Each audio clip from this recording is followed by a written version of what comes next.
podcast from the horse's mouth. Tonight, my great pleasure to present one of the incredible transformation and development projects that has been run under the SAEF in the last few months. We have been running through Dressage South Africa the Solidarity Stars, an FEI-based, funded initiative aimed at producing previously disadvantaged riders to have a series of educationals and sponsorship that allowed them to compete at the South African National Dressage Championships held last week up in Gauteng at Fourways Centre. And from that, one of the most wonderful stories to come out there was Shepard Zira, who's here with me in studio today. Shep, thanks for joining us. Thanks, Georgie. Shep landed up coming a sensational second at the novice classes of the SA Dressage Championships. And joining us on Zoom, we have Montanique Wilson. Montanique was previously the head of the Transformation and Development portfolio for DSA. She stepped out of the role and promptly got to be project manager for this wonderful initiative. So I'm very glad to have both of you here tonight to speak to me about this. I just think it's a great effort. Monty, well done. Thank you. So, Monty, I know transformation and development as a project has always been very close to your heart. How did this project come into being at all? I mean, I know you spent 5 years trying to make it happen, and now suddenly, I mean, a testament to perseverance, I suppose, it's actually come to fruition. Yeah, correct. So when I was on the committee, it was one of this particular project idea was something that I had at the back of my head to run if funds ever became available. So I feel absolutely privileged to have the opportunity to have run this incredible transformation program. It, in my eyes, has been an absolute sensational blessing to the riders, and they performed better than I thought they could have done. So DSA was awarded FEI Solidarity funds with a very specific brief to assist previously disadvantaged athletes who have talent, who have credible work ethic, and have proven potential to be a valuable performer within the sports of dressage. Our talent switch. Sorry. No, I was going to say you touch on something which I think always, Shep, and so it's such a sensitive topic. You know, when we look at like the rugby quota systems, where people love to pretend that somebody undeserving has now been given an opportunity, you know, because of, you know, a transformation portfolio. And Shep, I think you're just such a prime example of the fact that is not the case. That we've actually got a captive, you know, capable sector of the equestrian community waiting to be tapped into and invested in. Absolutely. So I always felt that they just needed the opportunity, guidelines, and development to showcase their talent. So that's how this whole thing began, as we started a talent search, not specific to just development riders. We were looking for talented riders that were able to stand on equal footing at Dressage South African Championship show. I mean, it's a big show, the top riders there, and they should be able to compete against those talented riders. So we sent out an expression of interest in May to all the provincial presidents as well as all our members. And we got quite a bit of applications, but only 6 of our riders really fitted the criteria. That's great. What were the criteria, Monty? The criteria had to be riders that were adults, 18 plus, that were previously disadvantaged, that had access to the same horse and have been riding that horse. So it wasn't just development from grassroots. This was riders that were already riding, that just needed the opportunity, and that they were able to compete at novice grade, that they were available for SA Champs the week, and that they were able to be part of a team and send in their videos that to show their talents, and that's how the selection started. And Shep, how did it come about for you? What was your experience, your first experience that this was going to happen? Okay, so when it came around to me, anyways, what happened is I was just, running around in Carl with Carl and Marie, which are actually the owners of the horse I rode. That's Carl and Marie de Bruin of and Marie de Bruin, famous horse breeders. Yes. Yeah. So I'm actually riding for them now. Oh, fantastic! Is that your job at the moment? Job Okay, at the great. moment. And what happened is they said to me, you know what? There's a talent search going on for dressage. We know you're a show jumper, but are you interested in doing dressage? So I said, yeah, sure, why not? And Worst case scenario in dressage, Monty, I mean, you're also a dressage queen like me.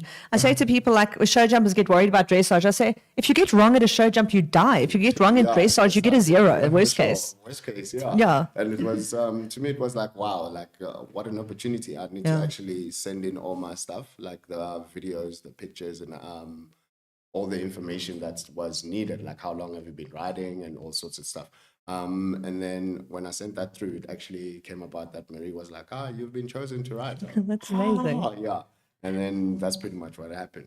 And the horse that you ride, Aragon DB, what's his story? How did you land up riding him for them? Okay, so when I actually I started to ride at Marie, I got there to just back 3 horses. Okay, and when I got there, it was actually quite funny because there was a horse there that I've actually fallen in love with called Eros. Okay. He was a little bit of a difficult guy, but now he's actually amazing. Oh, so he just needed to find his person. He just needed to find his person, and someone who was going to give him the time to actually understand him and get him right. So that was me.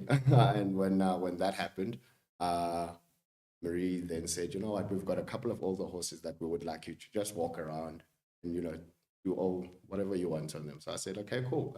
That'll be an amazing opportunity. I had my my afternoons off in like most of the time. And then what happened is then I ended up with Aragon, and I was told, you know what, he's quite a talented horse. We would like to keep him, and he wasn't actually on the market or anything. So they said, we would love to keep him, and we would love to see you riding all of these horses and see what happens. And that was how it started. And I think this speaks to, and Monty, I know you have your own stable yard, but, even for myself as a dressage rider, we rely heavily on passionate owners and patrons in the sport to do things like this. And I mean, shout out Marie, obviously, is just one of the 6, Monty.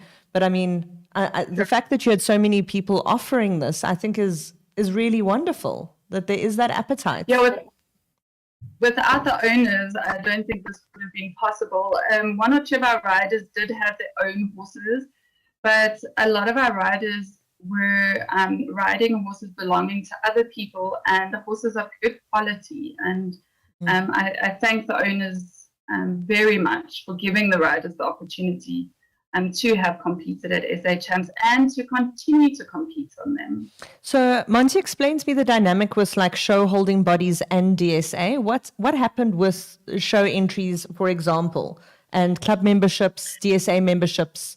There's so many auxiliary expenses to competition.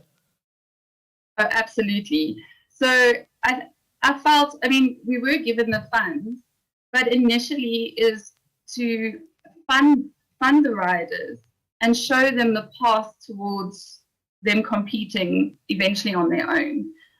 So initially we cover the Dressage South Africa, SAEF and club memberships.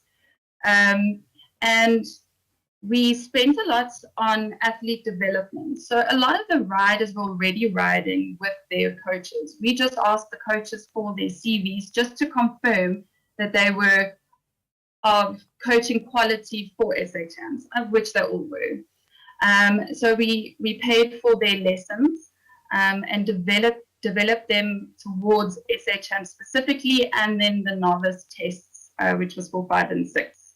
And then we actually spent a bit of money on athlete show gear and team gear. We wanted our Solidarity Stars to stick out to award them for partaking.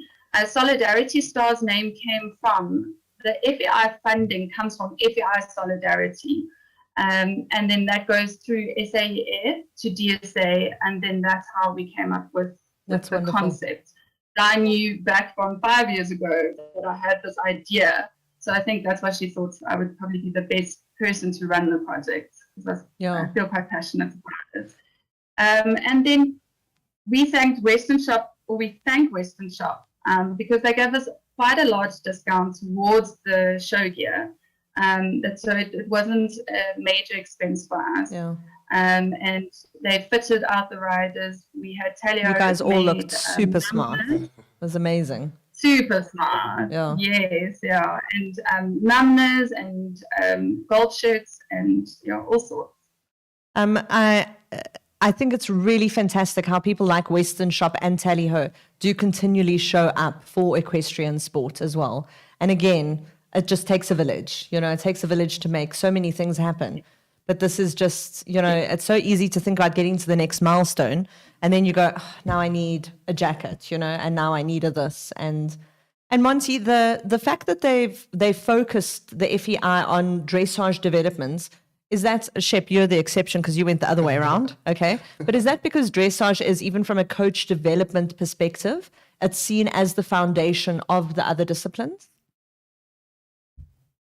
I'm not too sure as if the FEI Solidarity Funds were available for whoever was ready for it. But this project, Di knew that I wanted to run it when funds came available, and we were already geared with the whole concept from 5 years ago. So when the funds did become available with a specific briefing for transformation, immediately they, I think SAEF then contacted DSA, who knew I would be available to run it. And I think also just speaking to, and this is the administration of the sport, that's such a difficult thing. I know everyone moans about paying our subs, myself included, but the fact is that there's so many channels that have to be fully functional and highly operational and in place. And you're a great example of this, that you are primed, ready and waiting for the opportunity to come. If we wait for the opportunity to arise before we start building, the ark for the flood, sometimes we're going to miss that ship quite literally, So I think that was outstanding. Shep, what's your riding background? Okay, so in how I started riding was my dad used to be a groom. Oh, wow, okay. To a rider called Maud Arts. Yes, Maud actually is very involved with the coach developer program for Dressage South Africa, I think, in KZN at the moment. Okay, that's quite cool. Yeah. So actually, I went from, school, and I thought to myself, let me go to and see where my dad works. And I got there. When I got there, actually, I didn't know nothing. I knew nothing about horses, all right? And when I got there, my dad was like, this is what I do. And I found Maud actually riding. And she offered me to sit on one of the horses there, which was, I remember the horse's name was Monaco. It was actually the first horse that I actually sat on. And she said, get on. And I said, but I don't know what to do. She just said, balance yourself. And I mean, the saddle was so big. I was so small. How old were you? I was about 9. 9. That's amazing. Okay, and then it took off when I decided somehow that I wanted to be a jockey, but I was quite short and quite fat. Yeah. And when I went to the academy, which is in Rankisfontein, they said to me, no, you gotta go and lose weight, So when I went to go and lose weight, that's when I shot up, and oh dear, yeah, that was never gonna happen. That didn't work out well at all. Didn't work okay, out well. Your body was just saying we're not up for this jockey nonsense. Yeah. So, okay. After that, then I got in touch with a lady called Sharon. Then she said to me, what, come ride here. I'll help you ride around, and that's how it started. Sharon Leeper. That's great. Yeah, like she started guys like Vincent Mamise. Oh, that's amazing. Yeah, like from there actually was a takeoff. That's great. And then my dad passed away, and then after when my dad passed away, I thought, let me just keep this going. So for me, it's not just a hobby, but it's for something that actually keeps the connection to your dad. Connection to my dad. That's really special. For sure. And you said your roots. I know your roots are in show jumping, but please tell everyone else how a show jumper. Okay, so like as I started riding, as I mentioned before, I wanted to be a jockey. I went to Sharon. Sharon was like, well, this is never going to happen because now you've grown way too tall. So I started actually riding her pony there called Lucky Dip, which is now, I'm sure, about 32 years old. Is he still around? Still around. Oh, that's magical. we have to go get a photo of that. Okay. That would be so funny. Anyway, when I started with her, I wasn't really, didn't know much about dressage, so I got locked into a lunge ring. Yeah. Just going around and around in circles until I found my balance. And then one day she decided, let me just put a little cross there for you and see Make what it happens. interesting. Yeah, make it a little bit interesting because I was so bored in going around in circles. And she said to me, well, go through there and then try lean forward. She didn't really explain what I had to do. She said, lean forward. So when I leaned forward, kind of hunched, forward. And she said, no, just look straight up, pick your back up a little bit, make it straight. And then that's how, And that bug bit. Yeah, that's how I got into show jumping. And then the first day I went into the ring, I actually came off. Oh, no, seriously. Yep. But that kind of gave me a little dent, a little bit on my ego. They thought. Always. There's a lovely phrase, we spoke about it a couple of weeks ago. It said, if you aren't a humble person, your horse will make you one. Of course, any day. Yeah. So yeah, that's how it pretty much started. And then I ended up with guys like Ronnie Healy, rode with Linda Rabi. I went to Barry Taylor for a couple of lessons. Fantastic. And yeah, like it was just one of those things that took off for me, and I love the sport, and I've just been there since then. You jumped, what grade did you jump up to? I jumped all the way to the meter 40s. That is terrifying.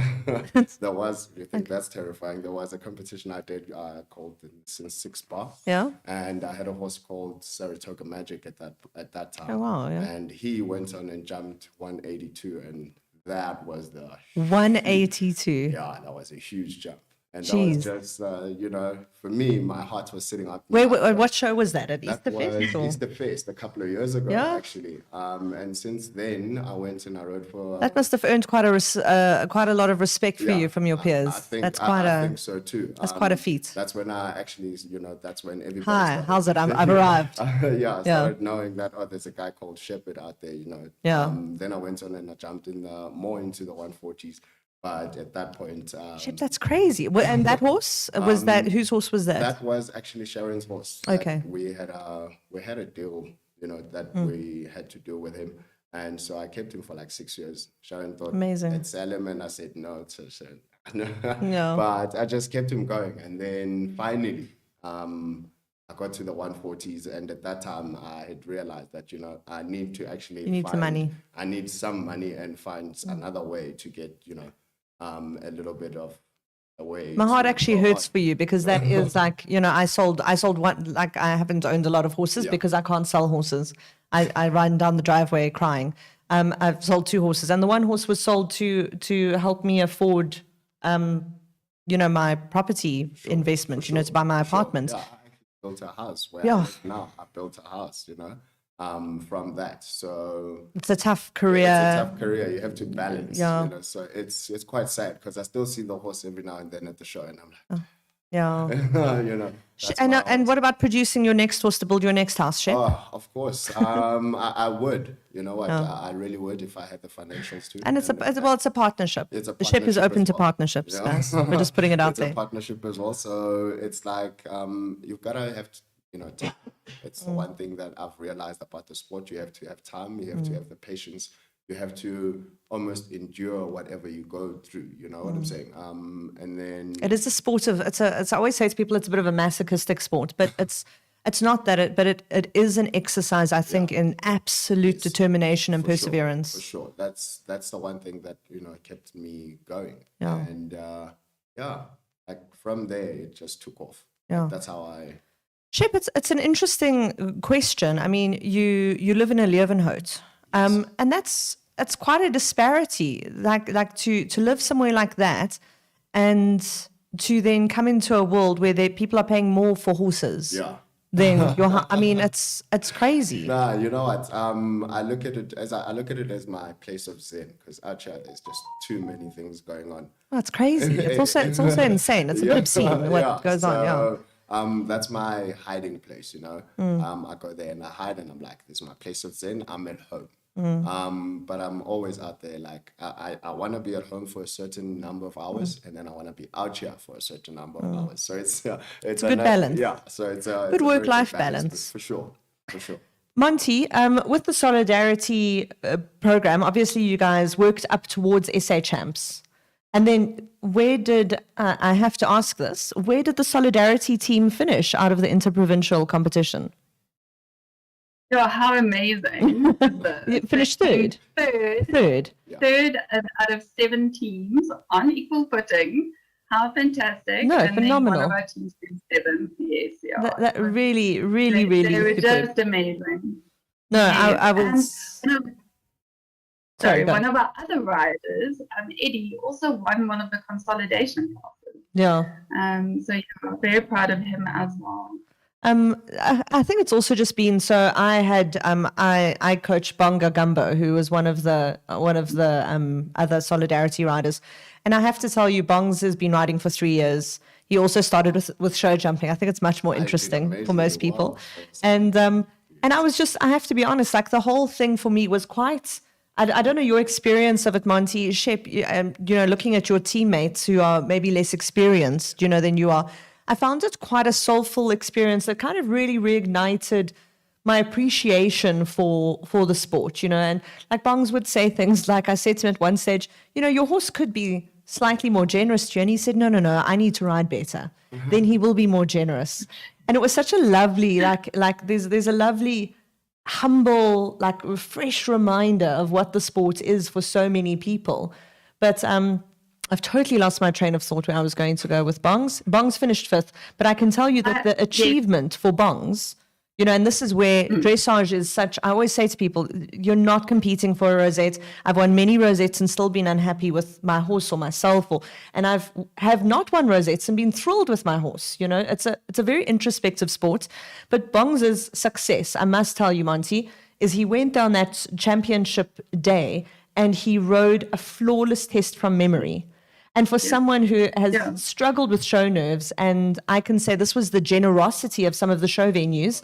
I know that Kailami Park and Angie Meredith at Eaton Farm allowed him to do, having not really competed that much, they each sponsored him a show at each of their venues to go to. Obviously, Christelle had to take the horse and get it there, but for him to get over those arena nerves, and just and practice that a bit. So I think also looking, and I know you've got these reports that you've submitted now to Solidarity over the weekend.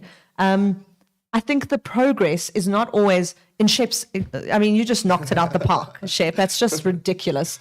Coming second in the championship. It's just seeing that you've given these riders access to resources that many people in the equestrian community take for total granted, and they've really done something with it. They've all made these massive steps. So what I found, because they don't have years of experience in the dressage league as such, day one, even Shep, he will tell you, the nerves did get the better of them. He placed 5th, which was great, but as the show progressed through it, by the championship class and consolidation class, the riders' marks were all up between 8 and 10%, and they all just relaxed and just rode. And through just the show, how they developed just at the show was phenomenal for me.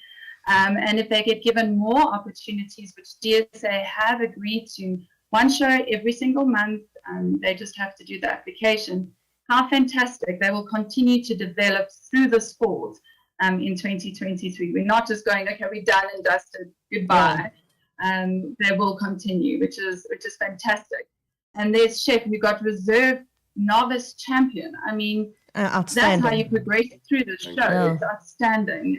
You rode that test. I think everybody just stopped and held their breath, and it was like a 0.1. Yeah, it was very close. Very close one. It was very close to Missy Morgan, who's a fantastic rider. Seasoned rider working with an international coach on an imported horse, and that for me is where I say, like, this is such an unequal sport. And there's her name is Gabrielle. She was on the Joe Rogan podcast. She's an American volleyball player. And Joe Rogan says to her, what sport is your daughter into? And she said, my daughter likes the worst sport. And I immediately knew what she was going to say. And she was like, dressage, it's so stupid. And he was like, why? And she was like, Joe, imagine if you could go and buy a better surfboard or a better volleyball. And then you know, and that is how the sport sometimes does feel. And just by leveling the playing field slightly, we're always on an unlevel playing field, you know, but you can make it up. And Monty, you guys made it up with access to training and giving owners a call to action. You know, it's very easy for me to say now on the podcast, owners, you have to grow your staff. You have to, you know, and I do believe that in any business, you know, people don't quit bad jobs, they quit bad bosses. So, it's true. So how are you going to, you know, like, how are we going to grow the sport and motivate your staff and keep people interested in? But when you had a firm call to action like this, you know, now we're working towards something. It made it so easy for people to go, yeah, and the atmosphere at the show was fantastic. Yeah, you know, it was such a vibe. Really you guys were amazing, running around with your flags. It was great. It was really fantastic. Yeah. And I must say, none of our riders had met before the show, and they Really? formed such deep Never. friendships. I thought you guys had, it was amazing. There was a massive connection. We just arrived and met at the show. Oh, That that's was lovely. late. Yeah, I was. I remember I bumped into you down it, and you were like, where must we be? I'm like, I'm going to warm up. I don't know. But Monty, you guys had, and Bev Jackman, I think we must give a high five to her. She was unbelievable as a chef to keep. Unbelievable. She organized that team. She got you all to meet. She gave you your jackets and your hats, and you know, and she really was driving. And at one stage, I had 20 minutes, I think, between one of my rides and Bonga. And I got off of my horse and I was still like on that high of, and she literally took me like by my ear. She's like, come. I was like, oh, sorry. She managed us down to the minute. She was phenomenal. Yeah. So She was. We had a WhatsApp group. She put the riders' riding numbers on, the bridle numbers. Guys, where are you? Don't forget this is your riding time. She micromanaged. She was and she was so encouraging to the riders. And she was there in the warm-up in case somebody needed her. She made sure that everybody was set and ready, even prepared to plait horses, bath horses. Yes. Yeah. I mean, she was said, just the best chef I've ever come across. Yeah, she has certainly set the bar high for everyone else who's gonna come after. And I actually might be seeing her sometime soon again. Yeah, definitely. One of our horses there. Oh, really? Oh, that's great. So Shep, in like a program like this is just fantastic. But what comes next for a rider like yourself? So, sorry, let's touch base first on who your coach was. Andre Lecant. That's amazing coach, really. Because he took me from a place where I just knew show jumping. You know, and like as a show jumper, there's only, you know, you can only just do that amount of flat work. You will only just care about your horse going off the fence. But this time around, it was different because you had to focus on what the horse was doing and you had to give the right aid at the specific. It's accuracy. It's accuracy and riding all your corners right and all sorts of things, which was very, very new to me. You know, I just used to, I mean, if you're doing a jump off, you turn right there after the jump, you know, to me. Well, you're going to find your horses are so much more rideable in a jump off now, Shep. Yeah. So, well, if they could go and jump. Yeah. I don't think so. Marie. Yeah. So what comes next for you with your career? How's this changed? For me, at the moment, what's happened is I've started actually riding 2 more horses for Andre. Well, it's just really one of those things where I get a lesson, you know, like get a lesson and then get a few key tips, you know, like on what to do, on what kind of a horse. Because as a rider, I've ridden so many horses. But not every horse is the same. Well, and actually riding and getting trained on a horse is two very different things. It's completely completely different to you know, just getting on and riding a bike. So the bike never has a bad day. Exactly. Yeah. So Andre was just really amazing getting my body up straight. As a show jumper, I hunch a little bit, and I had to be strengthened up a little bit. You know, so he did quite a lot on working on my body and working on what the horse really needed and at what key points that horse needed it. You know, that was just for me another eye opener as well. It's a game changer having consistent coaching. Of course. And then then I started riding another 2 horses now for him, which is also amazing. because I get It's wonderful getting that intense, follow up. for sure. Yeah. He's helping me quite a lot with how I'm riding, and it's been just an amazing journey with an amazing coach, that has time, and he's given me so much of his time, which I really, really appreciate. No, I think it's and Monty, I believe DSA is trying to push for continued funding for the riders to have 2 lessons a month and a show a month. And I said from my point, and I know Andre was one of the coaches who matched it, that us as coaches, I challenge everyone to match those 2 lessons with another 2 lessons, just to kind of keep that going on. And I'm sure we could expand that project. We can look towards pulling other coaches in and giving them access. We can do a rotation. And but I think it's really great how everyone's come together on this, and it shows not just in a development space, but for me personally as a rider, and again for yourself, I think none of us would be where we are in our careers if it wasn't for the kindness and generosity, unsolicited, of other riders or coaches. Yes.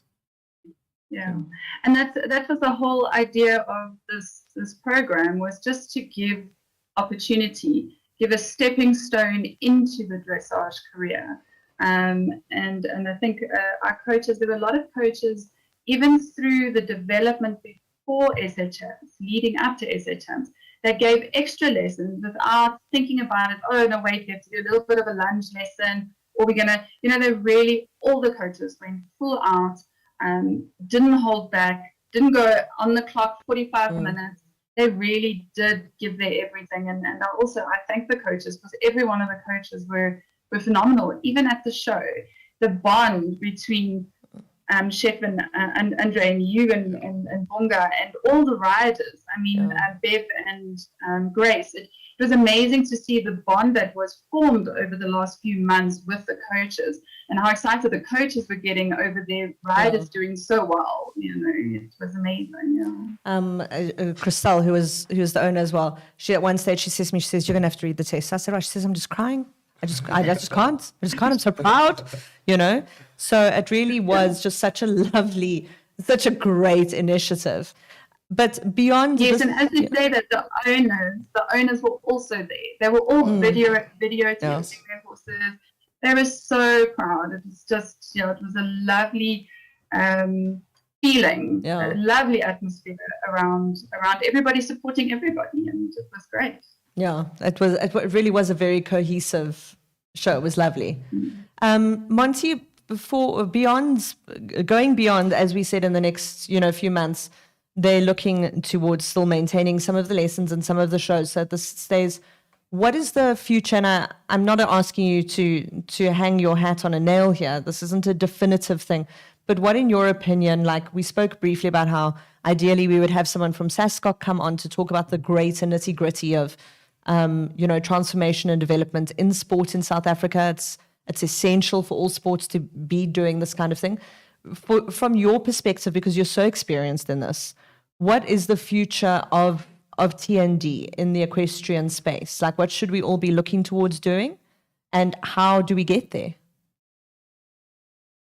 Yeah, so it is a very difficult question to answer, because I just do it from a passionate heart from me. So I come up with little projects, and I try and help the sport grow into that direction. So perhaps SASCOC would be a better option, is to ask them where they want to go, where do they see us. But without Dressage South Africa supporting the riders, and that's all it is. It's just opening the gateway, showing them this is how it's done, this is where you can be, and getting owners involved, and it's And what would be another project example? That was a very good answer. Well done. yes, no, I've learned. What would other projects look like in an ideal world? So 2023, DSA has committed to these 6 riders, and if there are other riders, I don't like the word development, riders that show talent, a talent search, and they would like to partake in transformation in our sport, please feel free to contact Debbie at admin at Dressage South Africa. Send your information, and we'll look at each case. because it's really about a talent search. And then depending on funding, because our sport is quite expensive, and depending on funding, I would ideally like to take the next level, one novice team and one elementary team to the next SA Champs, because I find we are very goal-orientated people because we are dressage riders. Yes. We like to work towards a movement or work towards a show. So I find when you give them a goal, or anybody a goal, it's such an easy flow to happen till the next goal. Are you so ready, Shep? I would really like 2023 SA Champs to have some of our riders move up to elementary, ideally, and then have some new riders start at novice. That would be in an ideal world. And so I have mentioned to the powers that may be that's what I would like to do, but we will see if funding does become available. But it would be amazing to take another team down to it. It would be fantastic. And, you know, if it follows like a really thorough development program, there's no reason that this doesn't become a staple. You know, if we can get the support in and it becomes on, so then it would be 5 years in advance. Chip, are you ready? Yeah, of course. Exactly that. Of course. Yes, that's exactly. Ideally, I want the riders to go through the grades, but I want to just start some novice, and then, you know, and then we have some serious talents out there. Absolutely. I mean, well, the results spoke for themselves. So Yeah, no, it really was a wonderful, and seeing them come third. I think it was Gauteng, and then the President's Invitational team from KwaZulu-Natal, and then the Solidarity Stars. I mean, it was wonderful. It was fun to see. It was fun to see the riders looking over their shoulders on either side and going, "Hey, who's that?" You know. yeah. It was funny because, you know, as much as in the time of social media, it feels like there's so much information. It is readily accessible, but you don't always know where to get it. So quite a few people did on that team day. I had a couple of my clients standing and going, who are those? Like, when did this happen? Yeah. This is amazing. Like, what is this? And I was like, no, it's been going. And they were like, I haven't seen this. And it was, so hopefully this is the kickstart to a much bigger thing. And what's an interesting fact is a lot of the teams had 4 riders with a reserve and a minimum of your 3 scores count. We were only able to find 2 teams of 3 riders. So we didn't have the drop score, and we still did that well. That's fantastic. So hopefully in 2023, if it does work out, that we're able to get the 5 riders with 4 to compete in 1 drop score. And I'm very proud of the riders without a drop score still placing third. It's fantastic. That's fantastic. Monty, thank you so much. Is there anything else you would like to add? I'd just like to say thank you to the riders Absolutely. for them partaking. Because we've said thank you so much to the owners, obviously without them, the people that have helped out, FEI Solidarity, SAEF, you have been fantastic. DSA, I had such good support from the DSA office, Carol especially. Nothing I did was always done through council, just to get confirmation that they were happy with it. But the riders put those hours in. They weren't paid for it. Yes, they were given the opportunity for the development to be paid for the transportation and show gear, but they were there. They were putting in the hours, and they really put in the passion, and they did so well. There's not one of them that I didn't think went, especially through the show, did totally. Exceptionally well. So I just want to say thank you to the riders as well. And I think that also is, I was saying this to Shep as well, you know, it's there's that great joke about, you know, but we're going to pay you with exposure, you know, is a thing that they often say to creatives. And then the person says, oh, hold on, I'm just phoning the bank. Hi, yes, I'd like to pay my rent with exposure this month. You know, so it's a little bit the same with opportunity, and it's a tricky thing, like Shep and I were discussing, you know, balancing off, you know, getting these opportunities with having to put food in your mouth at the end of the month. And I think for a lot of riders, that's also why the first time I met Shep out of interest was probably over 10 years ago, and he was backing horses at a yard that I was riding at, and he was phenomenal. And I think even then I might have said to him, I was like, just, it's something I feel really strongly about. We seem to have a massive dropout rate in the sport, of these wonderful, talented riders. And someone said to me the other day, well, where are they? What happens to these riders? Why are we losing them? And I was like, because we abuse them. And they tired of being broken and broke. And, so absolutely, Monty, I think you guys have made a very real investment, from the time. And it's not just, like Shep was saying, it's not just that hour that you're in the saddle. Greta Ferreira last week said, she was the girl who competed at WEG and got an amazing personal and South African best of 70%. But she said, riding, yes, you spend 1 hour a day riding your horse, and you know what else you do? You spend 23 hours a day sitting there thinking about riding your horse. She's like, it is such an obsessive sport. And I think that's I totally agree with you, Monty. Thank you to you guys for coming on board and doing it. And thank you for giving us the opportunity. I think it's very much for me like a chicken and the egg situation. If we need the energy from both sides. Thanks, Monty. We really enjoyed you joining us in studio. Shep, is there anything else that you want to say? Yes, please. I would like to firstly thank Marie de Bruyn and Carl de Bruyn for giving me the ride in Aragon. I mean, if it wasn't for them, I wouldn't have been in the competition. They actually had three horses in the top 5 in the final day. I saw, I can't remember their names now, but the stud prefix or antefix is DB. There was fire, I think, Fire Truck. Yes, There was Aragon, and then there was another one. Juliet. Yes. Yeah. Yeah, they all did amazingly well, and I wanted to thank them for giving me the opportunity to come through every day in riding and actually perfecting myself in horse riding and in dressage. And also Andre for giving up his time, half the time, to come through and just teach me, giving me all these key points that I needed in riding, and also to the Solidarity team for actually bringing us up together and having us, focus on what we actually loved. And I think for me, that was another thing where I was like, really, I need to show up here and show that this is what we all deserve. And also wanted to thank Western Shop for obviously sponsoring everything, like the riding boots, the riding jackets, gloves, and all that. Yeah, you guys did look outstanding. We were like great. A proper united team. No.